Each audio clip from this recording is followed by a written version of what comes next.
Today we're going to talk about points. Hi, this is Dan Grimes and welcome to my YouTube channel, The Mortgage Angler. What are points? What do they do for you? Why should we pay them? Who pays them? And how much do they cost? Points are prepaid interest up front on your loan.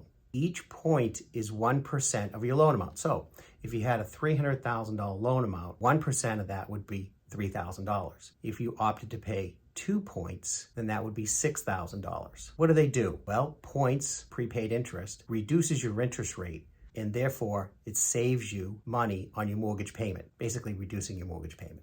That's what it does. You want to make sure that how long are you going to stay in the house before you decide to pay points. Why should you as a consumer pay points? Let's talk about an example I had with a consumer about 60 days ago. They were buying a house and they wanted to put an additional $6,300 down on their mortgage loan amount. I suggested if they used that same amount of money and bought down the interest rate, it would benefit them more with a lower monthly payment. Basically, they would save $134 a month if they bought the points versus putting the loan amount down. Who pays for these points? You as a consumer can pay for them, or you can have the seller pay for them if you negotiate that prior to the purchase and sale. If you have any questions regarding points and what they can do for you, please give me a call. And as always, subscribe to my YouTube channel below.